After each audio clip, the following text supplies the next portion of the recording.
All right, it's very appropriate. We have cleanup now with Congressman Scott Perry of Pennsylvania. Thank you, Mr. Chairman. Ladies and gentlemen, thanks for being here. I'm wondering what's the end goal? How long are we going to be in Afghanistan providing all this aid? What's the plan? Can you codify that in one sentence? Are we there forever, or what are we doing? You know, What's our mission? we're dealing with a really tough environment in which to What's the protect goal? American interests. Okay, Our goal is to protect the American people, first and foremost, to secure the release of American hostages, and multiple Americans, as I said at the outset, are still I get that. Still there. We want to continue relocation and resettlement operations. Thankfully, those are continuing. Okay, so at that the moment. apparently costs a lot of money. The strategic national security interest, can you talk to me, can you talk to us about that? I mean, are we hoping that Afghanistan is a bulwark against Iran? What's the national strategic security interest that it costs us billions of dollars to be there? I'm trying to figure that out, because what I feel like is that we got in a fight with a bully. We lost the fight. We got punched in the face. He took our lunch money. And now we just keep on paying the lunch money in hopes that he doesn't beat us up again. So tell me the national security interest here.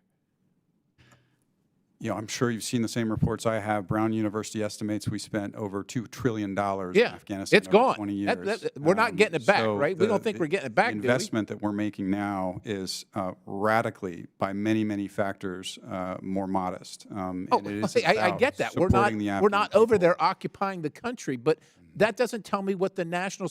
Are we trying to somehow safeguard the $2 trillion investment that we spent in Afghanistan? Is that what you're telling me? You know, I'm going to revert to our national interests. And Sir, you're the guy. It says right here, you're the Deputy Assistant Secretary. They sent you, so you should know this. What is our national security? Can you describe it for anybody? our national interest in Afghanistan is to ensure it never again becomes a safe haven for It is. terrorists. It's a terrorist superstate, brother. Are you kidding me? That's not our assessment. It's not your assessment, but it's reality. Can you talk to me in the remaining time about the security chief of Kandahar and the Taliban Intelligence for Foreign Service, or whatever they call him, his last name? There's 3 last names here, I guess. Abdul Rashid Munib. Anything you know about him traveling to North Korea in pursuit of nuclear weapons technology and cooperation? No. Are you aware of it? Absolutely not. You don't know anything about it, so that's a false claim. I've not heard of it. I'm happy to talk to you about Please it. do. I'm curious where you're getting that report. Okay, it's been widely reported on open source. What about their interest in taking nuclear weapons from Pakistan, the Taliban? I've seen no indication that they haven't. And you've heard no reporting to the same either? No. Okay, so you will run that down. You will run that down, and you will report back to us in the classified setting that apparently we're going to have. I have doubts about whether it exists, but I'm happy to take a look. Okay, I hope you do. All right, and I'll give you my information when you give me yours at that time.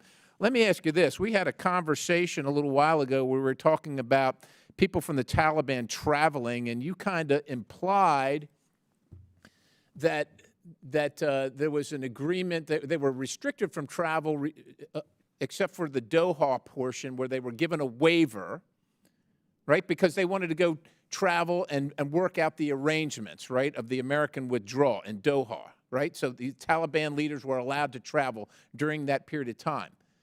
But the waiver expired. We didn't take it from them. The waiver expired. So right now they're prohibited from travel. And you're the guy. You're the guy for this administration. So can you tell us why the United States voted 15 times? The waiver expired in 2022. In 2023, the U.S. voted 15 times to grant waivers to sanctioned Taliban members. Why did we do that? Because we see as a part of an overall strategy of engaging all Afghans, and that includes the Taliban, in order to protect our interests. We see it as in our interests. So it's in our interest to let meet, terrorists travel to places like North Korea or wherever else they want to travel. To occasionally meet with senior members of the Taliban in order to talk about issues to do with fulfillment of their security commitments, the release of American hostages. So let me ask you in the remaining time about the release of American operations. hostages. We're paying them billions of dollars. This poor slob, this poor guy, Ryan, Corbett. I don't know if it's families here or whatever. What are we doing to leverage the billions of dollars to Afghanistan to get this poor guy out? And, you know, this lady up here asked this poor woman here what she's doing about depression and mental health. This is a terrorist superstate with a regime that is criminal and terrorist and act like animals, like she can do something about that.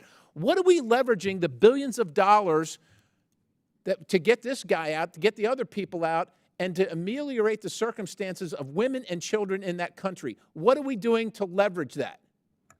So you talk about leverage. The kind of normalization that the Taliban seek, it's about sanctions relief. 135 Taliban members are still subject to 1988 sanctions. That includes an asset freeze and a travel ban. They want a normal relationship with international financial institutions.